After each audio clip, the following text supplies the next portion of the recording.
Sir నమస్కారం sir. నమస్తే అండి. సార్ యాక్టర్ 'సత్యరాజ్' గారు కొన్ని కామెంట్స్ అయితే చేయడం జరిగింది సార్. అయితే ఆయన చేసిన కామెంట్స్ అది పవన్ కళ్యాణ్ గారి పైనే అని చెప్పేసి అంటే పరోక్షంగా ఆయన విమర్శించారు. దేవుని పేరుతో రాజకీయాలు చేస్తే మేము ఊరుకోమంటూ కొన్ని కామెంట్స్ అయితే చేశారు. అయితే రీసెంట్‌గా పవన్ కళ్యాణ్ గారు మురుగన్ సభకెళ్లారు. సో అక్కడ ఆయన మాట్లాడిన ఆ స్పీచ్ పైనే ఈ విధంగా ఆయన పరోక్షంగా విమర్శించారని కూడా చెప్తున్నారు. మరి దానికి సంబంధించి ఏంటి ఈ గొడవ మీరేం చెప్తారు సార్? అంటే పెరియార్ నడయాడినటువంటి నేల ఇది. పెరియార్ ప్రభావం ఇంకా ఉన్నటువంటి గాలి ఇది.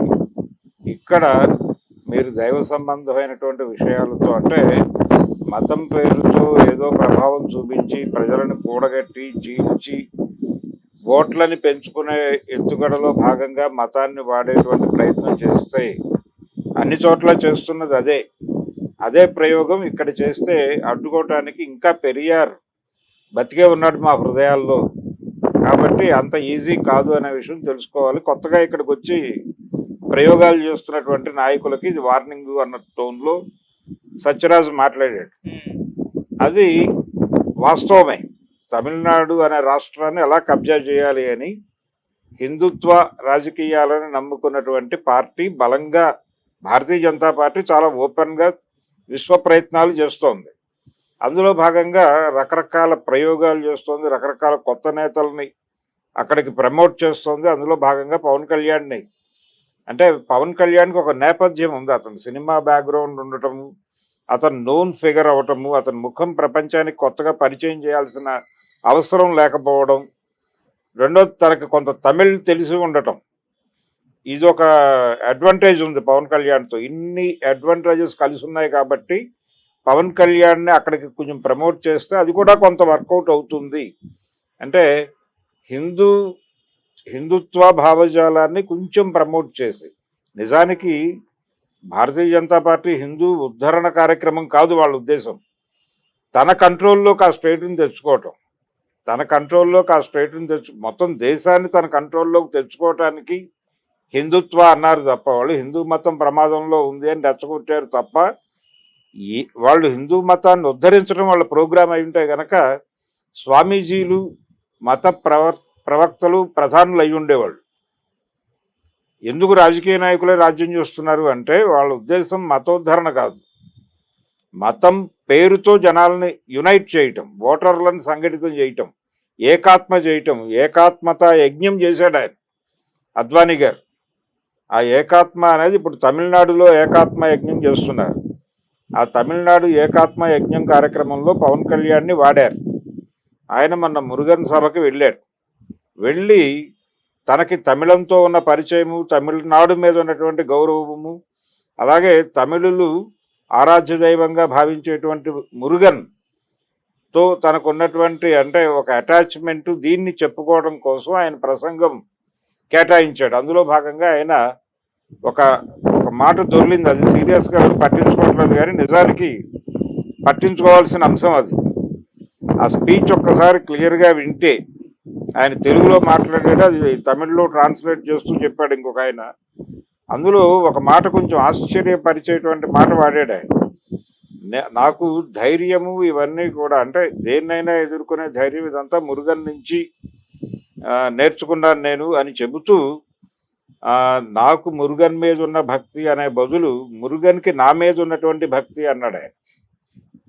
అలా చెప్పడం ద్వారా డైలాగ్ ఉంది క్లియర్గా, ఒకసారి లోపలికి వెళ్ళి వింటే ఎవరికైనా వినిపిస్తుంది. అది మురుగన్కి నా మీద ఉన్న భక్తి అనేది కొంచెం కన్ఫ్యూజ్ చేసేటువంటి వాక్యం. దాన్ని కూడా పట్టుకుని మాట్లాడుంటే సత్యరాజ్ ఇంకా బాగుండేది. కానీ తను ఇండస్ట్రీలో ఉన్నాడు, తను ఇప్పటికీ క్యారెక్టర్లు చేస్తున్నాడు. తెలుగు ఇండస్ట్రీతో కూడా ఒక అటాచ్మెంట్ ఉంది అతనికి, తెలుగు ఇండస్ట్రీతో అటాచ్మెంట్ ఉంది. చాలా సినిమాల్లో తను కమిట్ అయి ఉన్నాడు. దీన్ని అనవసరమైన రాద్ధాంతం చేయాలనే ఉద్దేశం కాదు, కానీ అందుకనే పవన్ కళ్యాణ్ పేరు కూడా ప్రస్తావించలేదు. ఆయన ప్రస్తావించకుండా కొన్ని ప్రయత్నాలు జరుగుతున్నాయి అన్నాడు. కొన్ని ప్రయత్నాలు జరుగుతున్నాయని కన్సిడరేషన్ చేయటం, ఆ మార్జిన్ ఇవ్వటం వెనకాల ఆయన ఉద్దేశం అనవసరమైన వివాదాల్లోకి వెళ్ళకూడదు, అలాగని నోరు కట్టేసుకుని ఉండకూడదు, అభిప్రాయం చెప్పడమే మంచిది, కానీ చెప్పి అనవసరమైన ఉపద్రవాలు కొని తెచ్చుకోనక్కర్లేదు అని చాలా ప్రాక్టికల్గా ఆయన ఆ ప్రకటన చేశాడు. అందుకని బహుశా ఆయన దృష్టిలో ఉండుండొచ్చు ఇది. మురుగన్ నా భక్తుడు అని చెప్పి పవన్ కళ్యాణ్ గారు ఇచ్చిన స్టేట్మెంట్ ఆయన కూడా విని కొంచెం కంగారు పడి ఉంటాడు. కానీ తన కంగారుని అక్కడ ఎక్స్ప్రెస్ చేస్తూ నేరుగా పవన్ కళ్యాణ్ ఎంటర్ అయిపోతాడు సీన్లో. అందుకని వద్దులే మనకెందుకు గొడవ అని ఆగుతాడు. కానీ నిజానికి హిందుత్వ శక్తులు కూడా పట్టించుకోవాల్సిన అంశం ఇది. ఆయన చేగువేరా అని చెప్పి ఫైనల్గా హిందుత్వాలోకి వచ్చేసి హడావిడి చేస్తూ ప్రాయశ్చిత్త దీక్షలు ఈ పేరుతో తిరుమలలో ఆయన చేసిన హడావిడి, ధార్మికత, సనాతన ధర్మం అని చెప్పి పూనకం వచ్చి ఊగిపోవటం, ఆ పూనకాలు ఇవన్నీ చూసాం మనం. ఈ అభినయాలకి చేగువేరాకి ఏమిటి లింక్ ఏమిటి అనే దగ్గర ఒక ఫిలసాఫికల్ లింక్ వేసే ప్రయత్నం కూడా చేశాడు ఆయన. అందుకోసం గుంటూరు శేషేంద్ర శర్మని, తిలక్ని, వీళ్ళందరినీ విపరీతంగా వాడేసుకుంటాడు ఆయన. ఇలా ఒక విచిత్రమైన సమన్వయం సాధించేటువంటి ప్రయత్నం పవన్ కళ్యాణ్ చేస్తూ, ఇంత సమన్వయము, ఇలాంటి ధోరణి అంటే ఒక రకమైన బలమైన కెరియర్ ఓరియంటేషన్ కనిపిస్తుంది. పవన్ కళ్యాణ్ మురుగన్ సభలో మాట్లాడిన ఉపన్యాసం వింటే అతను ఎంత కంట్రోల్లో ఉన్నాడు భారతీయ జనతా పార్టీకి. వాళ్ళు అతనితో ఏం మాట్లాడించడానికైనా సిద్ధపడిపోతున్నారు, ఎలా ఉపయోగించడానికైనా సిద్ధపడుతున్నారు. ఆంధ్రప్రదేశ్ రాజకీయాల్లో అతనితో జరిపిన ప్రయోగం సక్సెస్ అయింది. కాబట్టి ఇదే ప్రయోగాన్ని తమిళనాడులో చేయాలనే ప్రయత్నంలో ఉన్నారు వాళ్ళు. విజయన్ కంట్రోల్లో తీసుకోవడానికి ప్రయత్నాలు జరుగుతున్నాయి, ఆ మేరకు నెగోషియేషన్స్ జరుగుతున్నాయి, ఒత్తిడి పెంచుతున్నారు అతని మీద. అతన్ని ఏకాకిని చేస్తున్నారు. ఏకాకిని చేయటం కోసం రకరకాల ప్రయత్నాలు జరుగుతున్నాయి. ఏకాకి అయిన తర్వాత మన కంట్రోల్లోకి వచ్చి తీరతాడు అని గేమ్ నడుపుతున్నారు. ఆ గేమ్లో కూడా పవన్ కళ్యాణ్ని వాడే ప్రమాదం ఉంది అక్కడ. అందుకోసం తమిళనాడులో ఎక్కువ పవన్ కళ్యాణ్ని వదులుతున్నారు. ఈ వదలటం అనే మాట వాస్తవం. ఆయన మురుగన్ సభలో మాట్లాడిన ప్రతి మాట, ప్రతి అంశము కూడా తమిళనాడు ప్రయోగం, తమిళనాడుని కంట్రోల్లోకి తీసుకోవడం కోసం హౌ టు ట్యాకిల్ తమిళనాడు అనేటువంటి ప్రోగ్రాంలో భాగంగా పవన్ కళ్యాణ్ అనేటువంటి ఒక పట్కారాన్ని బలంగా వాడుతున్నారు, వాడాలని డిసైడ్ అయ్యారు అని అర్థమవుతుంది. కానీ ఆ ప్రయత్నాన్ని అడ్డుకోవడానికి వాటి నుంచి కూడా కౌంటర్ ఆపరేషన్ మొదలైంది ఏదో మేరకు. దానికి సత్యరాజ్ సింబల్. సో అంత ఈజీగా తమిళియన్స్ ఈ నాటకాల్లోకి దొర్లుతారు అని నేను అనుకోవడం లేదు. వాళ్ళు అంటే ఇప్పుడు దక్షిణాది మొత్తానికి హోప్గా ఉన్నటువంటి స్టేట్ అదే, తమిళనాడే. అంటే బీజేపీకి కొరకరాని కొయ్యలుగా మిగిలిన రెండు దక్షిణాది రాష్ట్రాల్లో ఒకటి తమిళనాడు, రెండు కేరళ.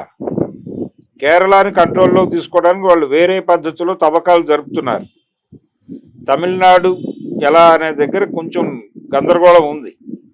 తమిళనాడులో చాలా సీరియస్గా దీన్ని వ్యతిరేకించినటువంటి మహోద్యమాలు జరిగిన ప్రాంతం అది. యాంటీ హిందీ ఉద్యమం జరిగినటువంటి ప్రాంతం పెరియార్ నాయకత్వంలో. దేవుడికి వ్యతిరేకంగా పెద్ద ఉద్యమం జరిగినటువంటి ప్రాంతం అది.